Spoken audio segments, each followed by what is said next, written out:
ನಿನ್ನೆ ಸದ್ದು ಗದ್ದಲದಲ್ಲೇ ಕಲಾಪ ಮುಗಿದು ಹೋಯಿತು. ಇವತ್ತು ಕೂಡ ಕಲಾಪದಲ್ಲಿ ಯಾವ ರೀತಿಯ ಪ್ರತಿಪಕ್ಷಗಳ ಪ್ರಶ್ನೆಗಳಿರಲಿವೆ ಅನ್ನುವಂಥ ಕುತೂಹಲ ಇದೆ.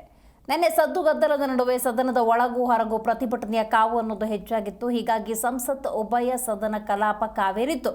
ಇನ್ನು ಎರಡನೇ ದಿನ ಆಪರೇಷನ್ ಸಿಂಧೂರ್ ಬಿಹಾರ ಮತದಾರ ಪಟ್ಟಿಯ ಪರಿಷ್ಕರಣೆ ಸದನದಲ್ಲಿ ಸದ್ದು ಮಾಡಿದೆ. ಉಪರಾಷ್ಟ್ರಪತಿ ಜಗದೀಪ್ ಧನ್ಕರ್ ನೀಡಿದಂಥ ರಾಜೀನಾಮೆ ಮಗದೊಂದು ಸದ್ದನ್ನು ಮಾಡಿತ್ತು.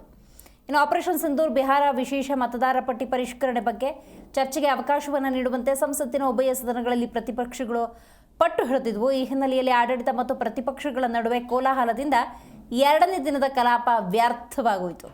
ಆಡಳಿತ ಪಕ್ಷಗಳಿಂದ ಆಕ್ಷೇಪ ವ್ಯಕ್ತವಾಯಿತು. ಎರಡೂ ಕಡೆ ಆರೋಪ ಪ್ರತ್ಯಾರೋಪಗಳು ನಡೆದಿದ್ದರಿಂದ ಮಧ್ಯಾಹ್ನದ ವೇಳೆಗೆ ಎರಡೂ ಉಭಯ ಸದನಗಳು ಎರಡು ಸಲ ಮುಂದೂಡಲ್ಪಡಿತು.